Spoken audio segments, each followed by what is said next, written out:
Bonjour les capitaines, je vous remercie d'être là ce soir et aujourd'hui je vous présente Delphine Debauve. Bonjour Delphine. Bonjour Zaïda. Tu veux toucher le micro? Oui. C'est un rêve Delphine. Et voilà, c'est aussi simple que ça. Réaliser un rêve, on fait, on agit.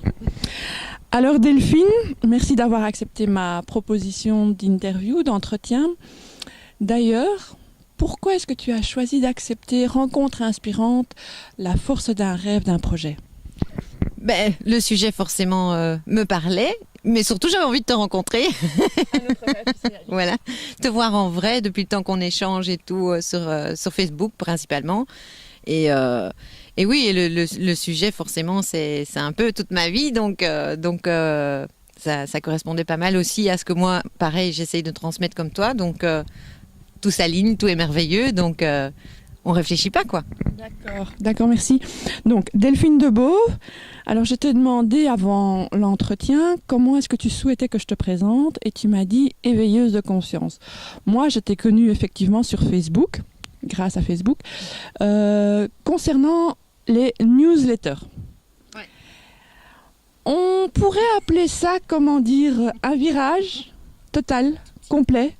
Oui, à 360 degrés. Non, 360 degrés, c'est Oui, 180 degrés. Éveilleuse de conscience. C'était quoi ton rêve pour devenir éveilleuse de conscience? Comment en es-tu parvenue là? En fait, d'abord c'est la mienne qui s'est éveillée, forcément. Donc, faut savoir que moi j'étais quelqu'un de foncièrement athée, très cartésien, des parents scientifiques, donc. Bref, j'avais tous les bagages qu'il fallait pour surtout pas m'éveiller, en gros. Et puis, ce qui s'est passé en 2016, début 2016, j'ai eu un éveil un petit peu brutal. Ça m'est un petit peu tombé Binks comme ça sur la figure. Et donc, comme tu disais, avant j'étais dans le marketing, l'email marketing. Et suite à cet éveil où je me suis trouvée complètement perdue face à des événements que je n'expliquais pas, que je ne comprenais pas, j'ai pris un accompagnement en fait, par une coach spirituelle, donc qui m'a appris à me découvrir autrement, à éveiller des choses en moi, à découvrir des choses que je ne connaissais pas, et à éveiller donc ma conscience et à découvrir un autre monde. Et voilà, maintenant je passe à mon tour de l'autre côté pour essayer d'amener les gens à cet endroit-là aussi, quoi. D'accord. Alors, comment es-tu... Bon, j'imagine que petite, tu n'imaginais pas devenir éveilleuse de conscience. Est-ce que tu te voyais dans l'email marketing ou pas du tout non plus? Et quels étaient tes rêves de petite fille finalement? À l'époque en tout cas. De petite fille, fermière. Donc on est loin. Fermière, why not? Comme on en discutait tout à l'heure un petit peu de notre parcours de l'enfance, surtout au niveau géographique. Donc moi je venais de Bruxelles, de la ville, puis donc j'ai atterri à la campagne et j'avais 3 fermes dans ma rue. J'ai découvert les animaux, les vaches, les poules, les moutons, tout ce que tu veux. Et donc mon rêve à 8 ans c'était d'être fermière. Donc je suis quand même vachement loin de ça. Enfin, je me suis rapprochée de la nature par contre, ça oui, avec mon éveil. Mais clairement, ce dont je rêvais plus tard, par exemple dans l'adolescence, je voulais être chef. Chef de quoi, je sais pas. J'allais poser de quoi, mais... Non, juste chef. En fait, c'était surtout pour qu'il y ait personne au-dessus de moi en train de m'emmerder. Donc, j'y suis presque... Enfin, j'y suis arrivée finalement, dans le sens où le fait d'être entrepreneur, donc là, j'ai pas de patron au-dessus de moi. Donc, quelque part, oui, voilà, finalement, le truc le plus vague que j'avais en tête ado, je l'ai réalisé. Donc oui, non, mais les rêves, ils changent au fur et à mesure de l'évolution parce que les goûts évoluent et il faut savoir suivre le mouvement, il faut savoir accepter qu'on change. Et même adulte, on change encore.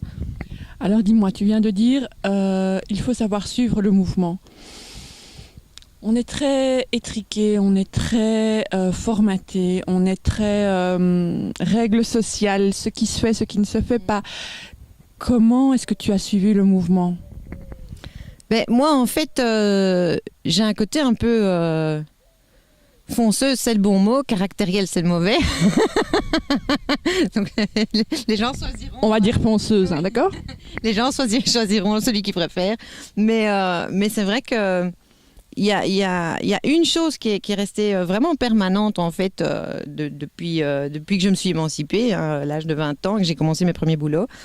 C'est que quand ce que je fais me plaît plus, je fais plus. Quand ce qu'elle fait ne lui plaît plus, elle ne le fait plus. C'est une phrase super importante à retenir, vous comprendrez plus tard pourquoi. Donc c'est vraiment un truc, et ça devient physique quoi. Hein.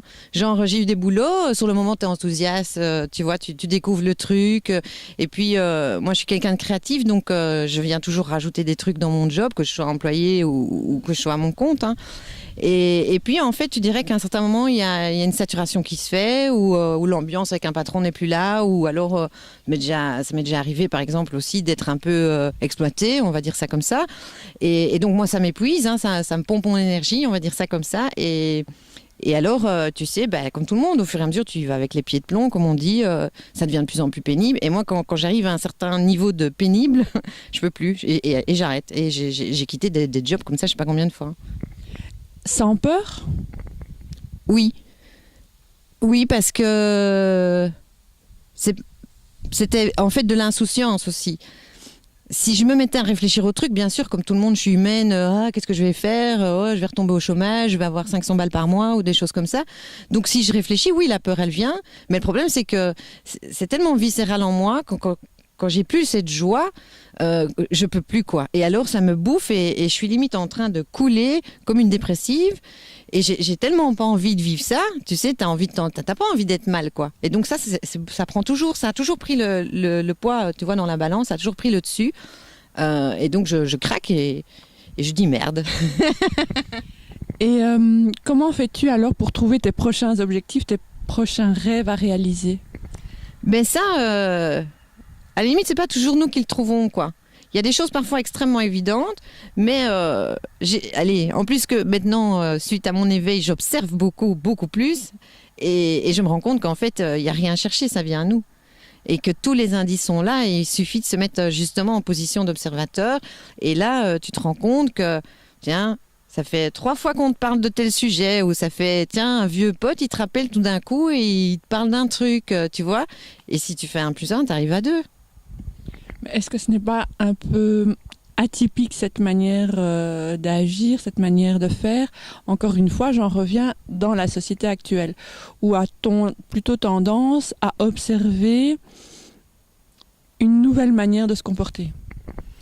En fait, la société telle qu'on la connaît, c'est vrai qu'elle n'est pas du tout formatée pour laisser les gens fonctionner comme ça. Mais ce que moi j'essaye de faire comprendre justement aux gens, c'est que c'est cette façon-là qui est naturelle, pas l'autre. Parce qu'on est tellement habitué depuis des générations à suivre le truc, mais comme tu disais tout à l'heure, on fait des études. Moi, je me souviendrai toujours, donc mes premiers boulots, c'était vite expédié. J'ai changé beaucoup de fois d'orientation. Et ma mère, après les 5 premières années, on va dire, de mon émancipation, je me souviendrai toujours de cette phrase, ça m'avait profondément choquée. Elle m'avait dit, tu sais, tu es instable. Donc faire ce qui te plaît, c'est être instable. Oui, c'est ça. Et aujourd'hui, à la limite, je le prends comme un compliment, quoi. Mais à l'époque, allez, j'avais une 20aine d'années, ça m'avait blessée. Tu sais, comme si j'avais une tare ou un truc comme ça. Et genre, ça veut dire que je peux rien réussir dans la vie parce que je suis instable. Et c'est tous ces clichés qu'il faut casser. Et c'est vrai que la société n'aide pas. Avant, tu avais un boulot, un CDI, tu devais t'accrocher. Tu devais surtout pas le quitter parce que sinon, tu étais quelqu'un complètement taré, inconscient, tout ce que tu veux.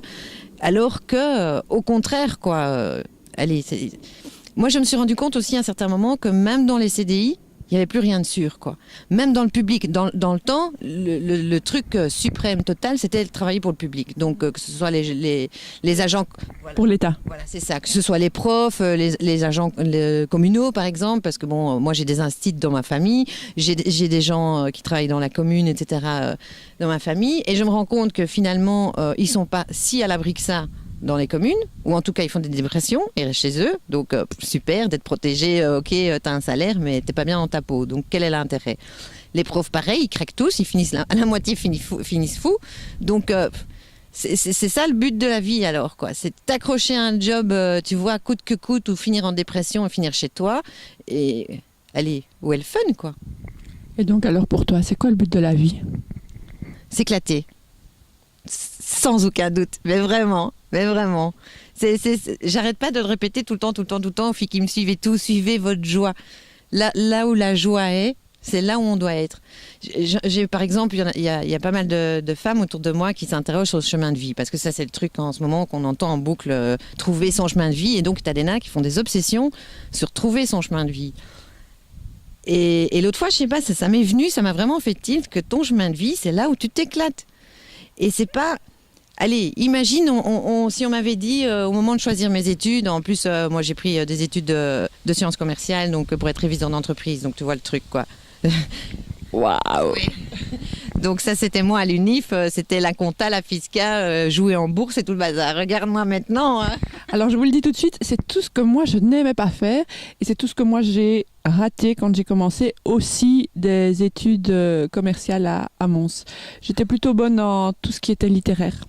Ah bah oui, tu vois. Ben, comme quoi, hein. On est trop jeune. Au moment où on nous demande de choisir des études, je trouve qu'on est trop jeune. On connaît rien de la vie et en fait, donc on fait au mieux, quoi. On choisit ce qu'il y a de moins de pire, je vais dire, quoi. Et donc pour revenir sur l'histoire du chemin de vie, imagine que à cette époque-là, on me dit, tu sais, tu vas être réveilleuse de conscience. Alors qu'à l'époque, j'étais en plus super athée, super cartésienne. Il fallait pas me parler de rien de spirituel, ni de trucs bizarres et tout. Le yoga, la méditation et tout, pour moi, c'était des trucs pour les dépressifs ou les gens qui n'arrivaient pas à dormir. Donc, non, j'avais plein de préjugés. Et j'y tenais, j'étais fière. Hein. Mais c'est un peu ce qu'on a de manière générale quand on ne suit pas la ligne de la société. Il y a plein de préjugés qui viennent pas nécessairement faire du yoga, de la méditation, mais dès qu'on ne suit pas le chemin de la société, on dérape, on est marginal. Oui, c'est ça. Ça aussi. Donc ma mère, j'étais instable et mon père m'a dit que j'étais une marginale. Donc t'as tout quoi pour toi. Toutes les qualités. À se demander comment je m'en suis sortie, hein, dit. Mais vraiment, quoi. Et donc, en fait, j'ai réalisé que le chemin de vie, oui, bien sûr, il y a quelque chose qui est écrit quelque part. Il y a certains vont l'appeler le destin ou une destinée plutôt. Mais que, en fait, on s'en fout de savoir ce que c'est. Parce que tout le chemin que tu vas parcourir pendant, ça va te mener à ça. Et les surprises, elles sont là. Tu vois, tu vas pas jumper, tu vois, du début pour déjà y arriver là. Parce que moi, pour arriver là, il a fallu que je passe par la case A, B, C, D, tu vois. Donc, il faut pas, en fait, vouloir savoir c'est quoi. Ta mission de vie, tu es déjà. Tu es déjà en train de travailler dessus. Peu importe dans quel métier tu es, peu importe, tu vois. Parce qu'en fait, tu es déjà là où tu dois être. Pile poil.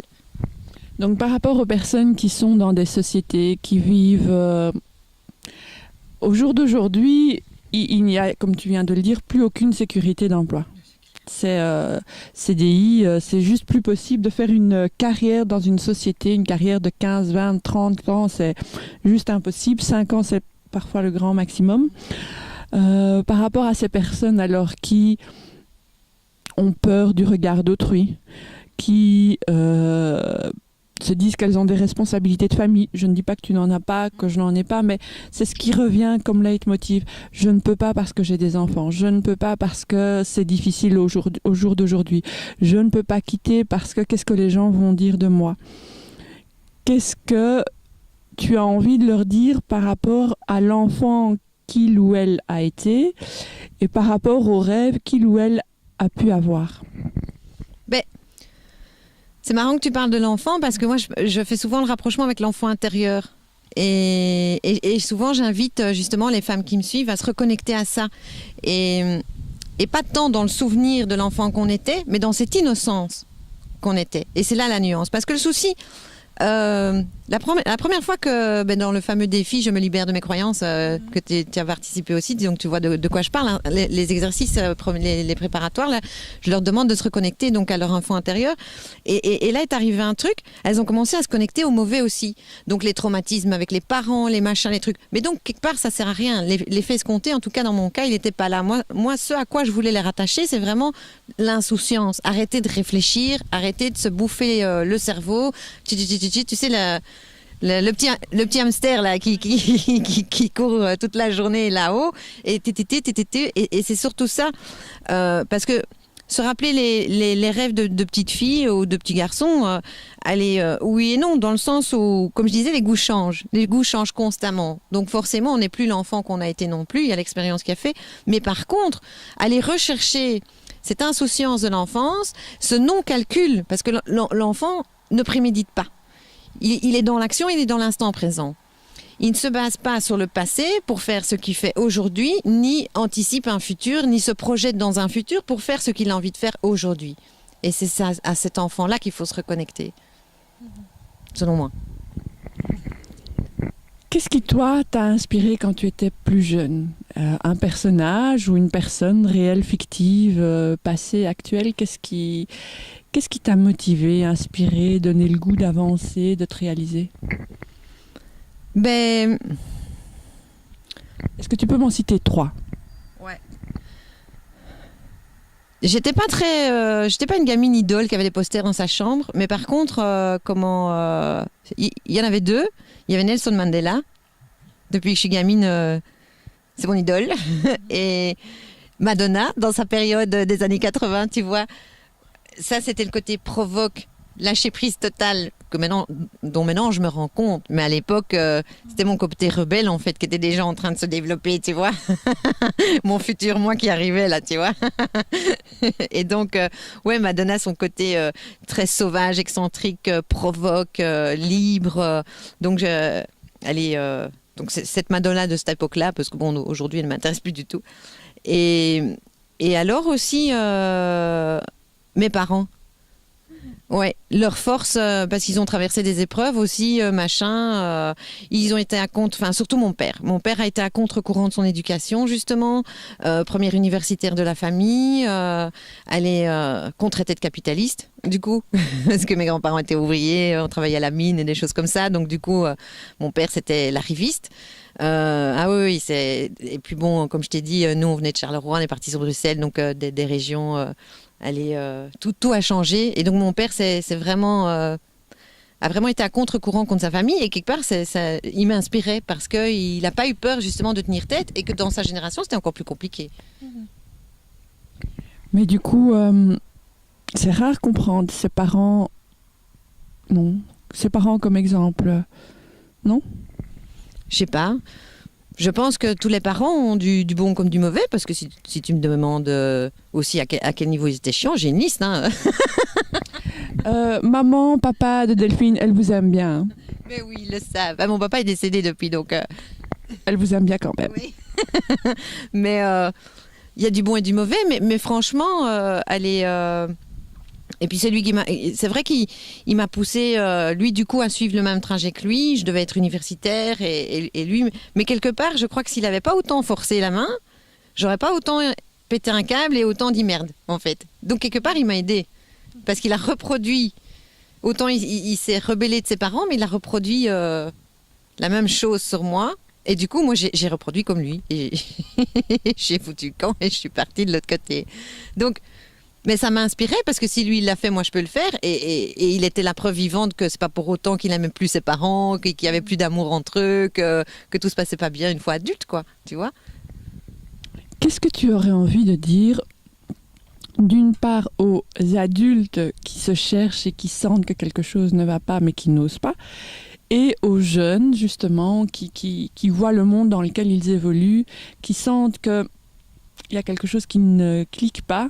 Qu'est-ce que tu as envie de dire à ces deux générations? De prendre des moments de pause, parce que le monde va trop vite aussi. Et c'est ça aussi qui fait qu'il y a un moment, il y a des périodes où tu es dans des questionnements, c'est vrai, effectivement, les adultes ou les jeunes. Hein.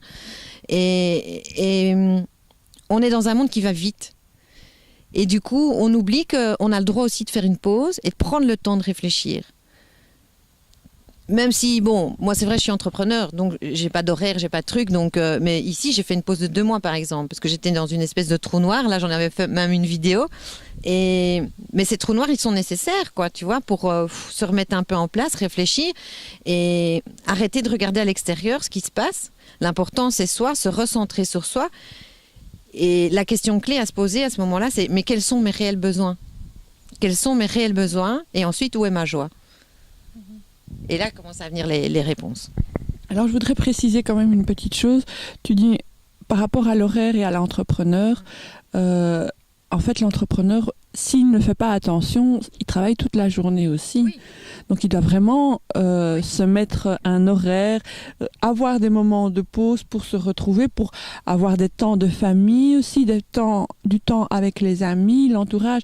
Parce que l'entrepreneur, par définition, ben, si c'est pas lui qui fait rentrer les sous, c'est pas un job il n'y a pas un salaire en fin de mois qui va tomber par la grâce du Saint-Esprit. Donc un entrepreneur, il faut vraiment avoir la niaque aujourd'hui pour le souhaiter.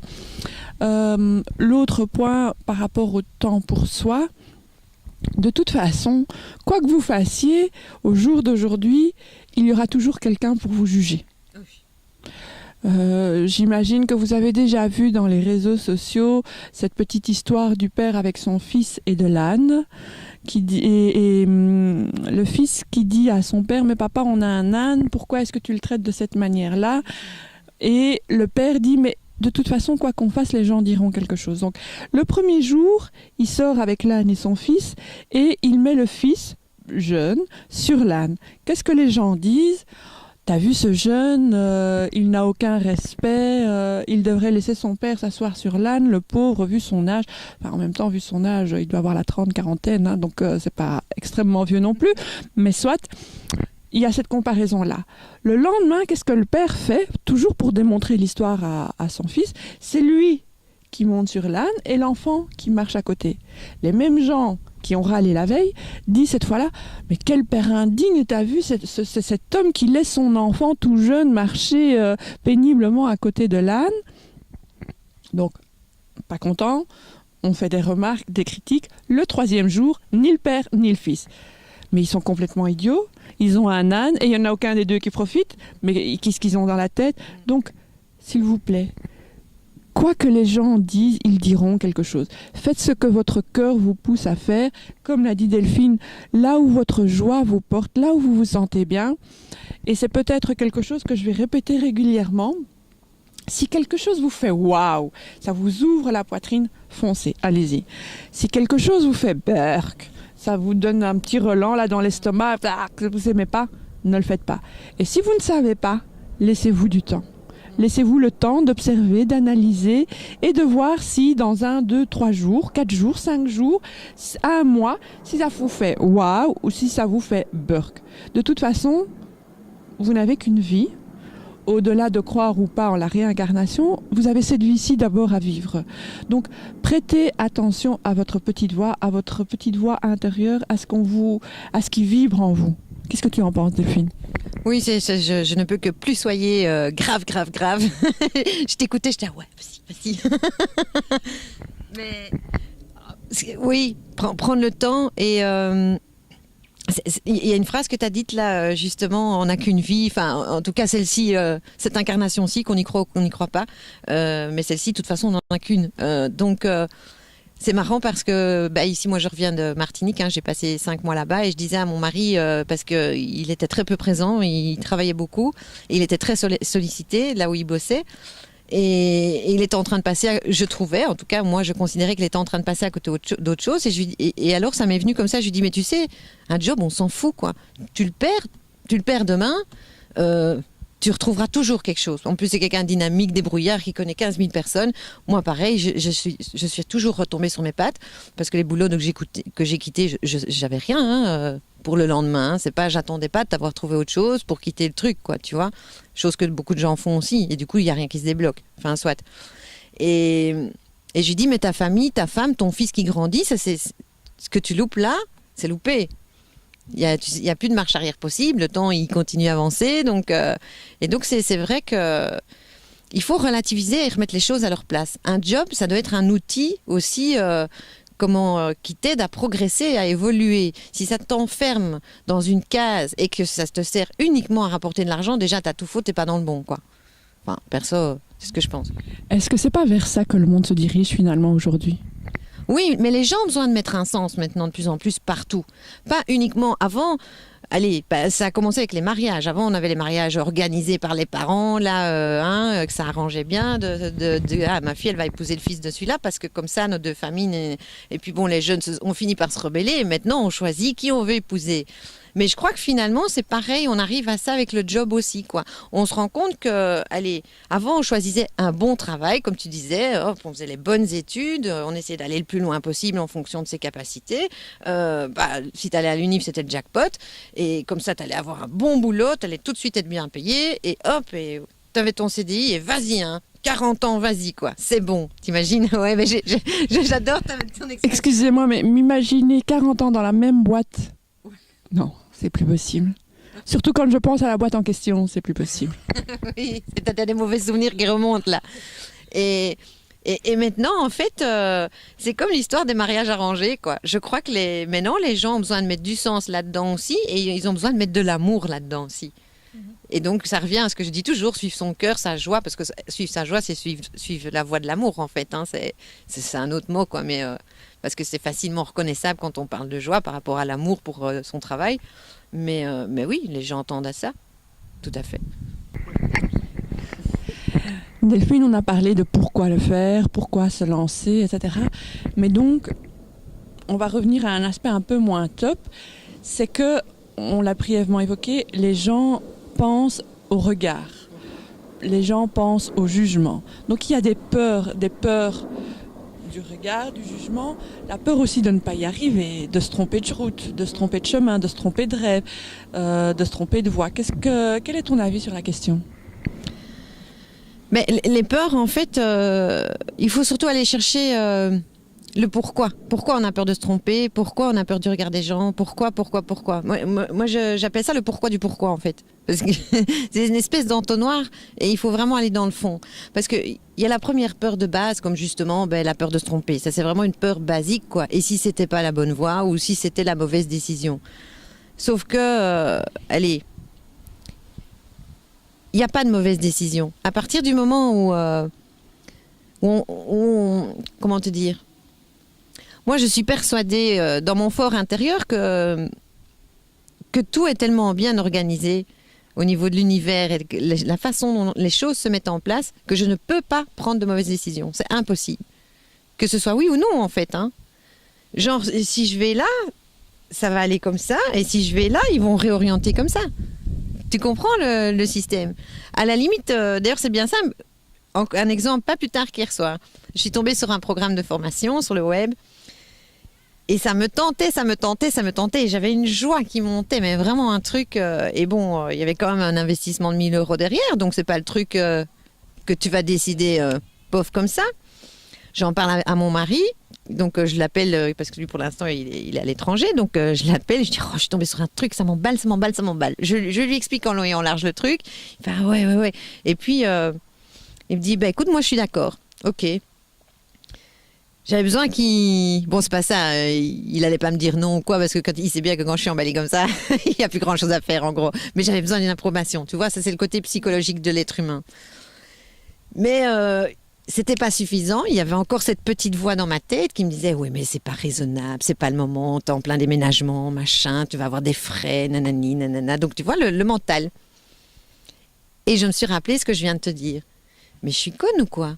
Il n'y a pas de mauvaise décision, on s'en fout. Et j'ai pris une pièce et je l'ai jouée à pile ou face.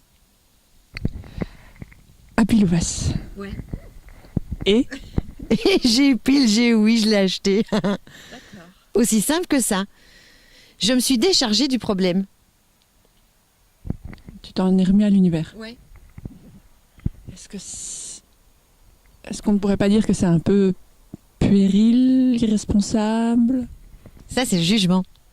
C'est pour ça que je te le dis. Ben, à la limite, si des gens, ça leur plaît de dire que c'est puéril, irresponsable, etc., c'est vrai qu'on entend ce genre de réflexion. Moi, personnellement, ça ne me touche pas du tout. Mais ces gens-là, comment ils vivent ? Ils vivent justement carrés, ils prennent des décisions super à l'opposé de l'instinct, super matérialistes en fait, super carrés, machin, truc.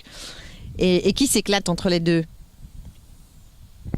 That's the question. D'après vous, qui est-ce qui s'éclate entre les deux ? Réfléchissez un peu à la question.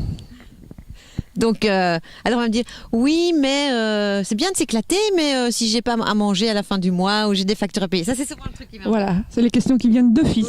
Oui, mais moi j'ai des trucs. Ben moi aussi j'ai des trucs à payer. Ça, ce sont des croyances. Croire que s'amuser, ça ne rapporte pas. Croire qu'on peut pas s'en sortir dans la vie si on s'amuse, parce que ça c'est un gros cliché bien ancré aussi qu'on a eu de nos parents, de la société, de nos profs à l'école. Il y en a combien qui croient que si tu t'amuses trop, t'es pas en train de travailler. T'as déjà remarqué ? Donc on ne peut pas s'amuser dans un job ou on ne peut pas s'amuser dans la vie. Oui, c'est ça. Faut souffrir pour être beau. Cette notion et ça c'est les cathos, tu vois. Judéo-chrétien. Oui, c'est ça, à fond. Judéo-chrétien, c'est le monde occidental, parce que j'allais dire, même chez les musulmans, on peut pas s'amuser, on doit travailler. En fait, il faut penser d'abord à la collectivité avant l'individu. Oui. Seulement, c'est Gandhi qui disait si tu veux voir le monde changer autour de toi, commence par toi-même. Donc la collectivité, c'est bien, mais il faut quand même commencer par soi. Et ça, on a oublié ça. Mais c'est aussi écrit dans la Bible, hein, charité bien ordonnée commence par soi-même. Ah ouais. Oui, voilà. Moi, je ne connais pas la Bible, comme je le disais. Je suis allée dans une école catholique. Moi, j'ai pas eu du tout d'éducation religieuse, aucune religion du tout. Donc c'est vrai que moi, ça, c'est plus vague comme concept. C'est peut-être ça que j'ai plus facile que les autres, en fait. Qui sait? Moi, on m'a jamais parlé de charité, en fait. Là est le secret. Ouais.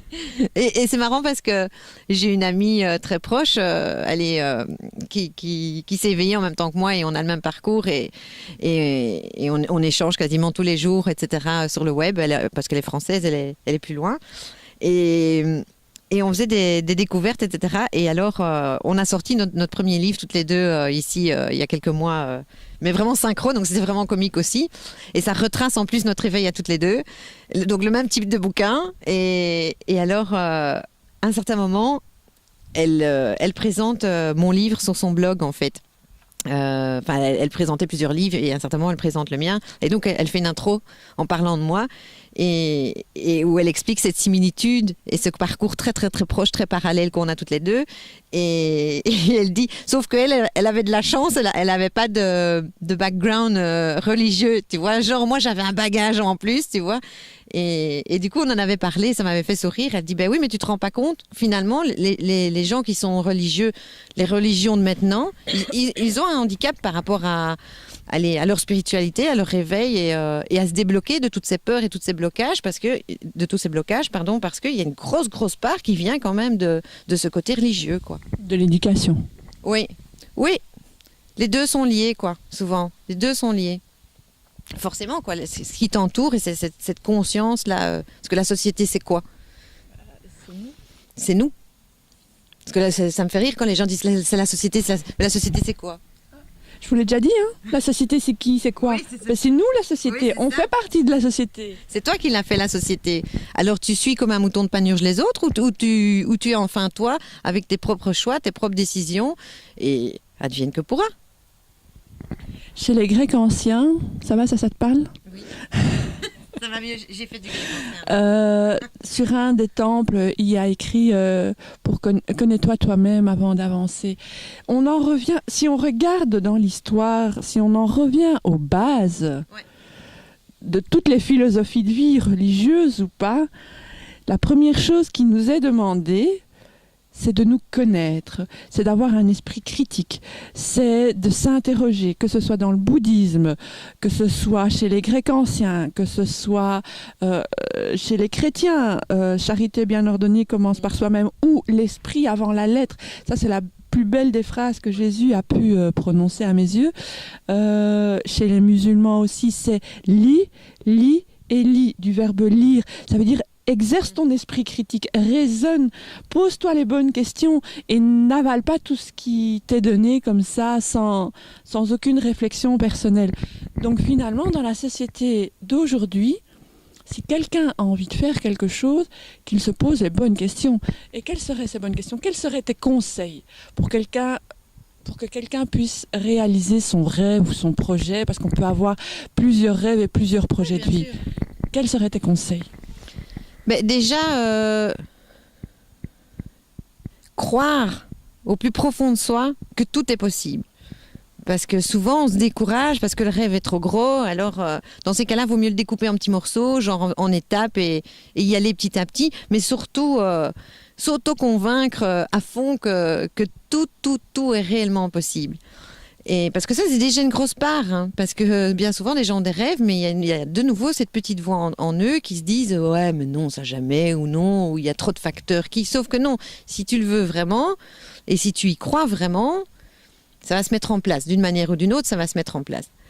Et et alors, aller chercher justement tout ce qui nous freine, toutes ces peurs, tous ces blocages, prendre le temps de travailler sur soi, faire des pauses dans la vie. Quitte à, si on est employé, on se met en dépression.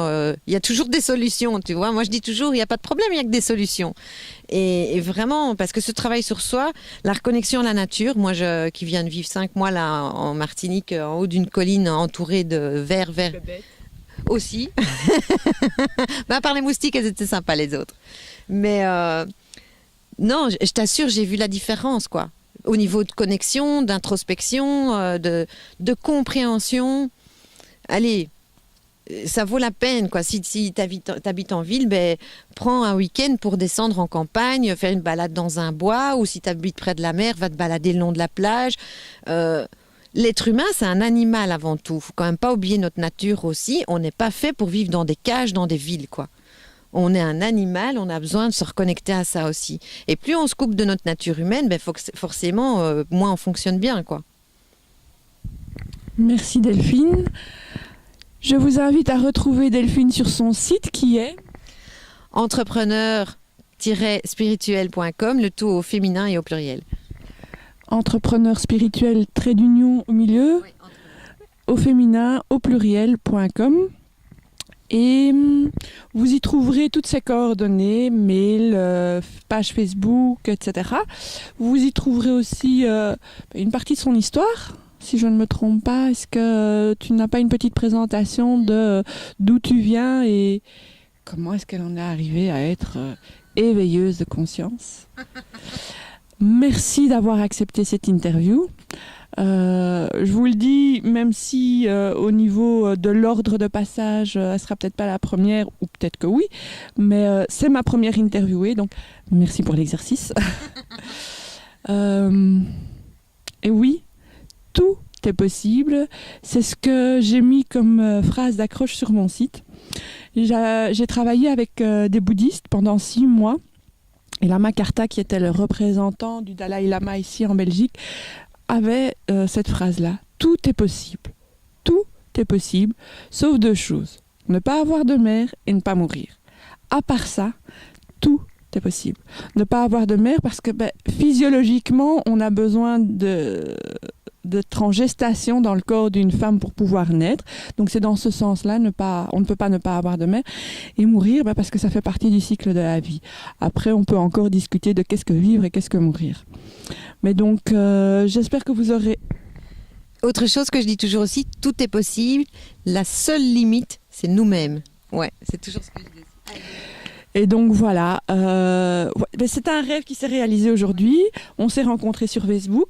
C'est la première fois qu'on se rencontre aujourd'hui. Et on va vous laisser parce qu'on a plein de choses à se raconter. Prenez bien soin de vous les capitaines parce que vous le méritez bien. Et prenez en charge votre vie. Bye bye.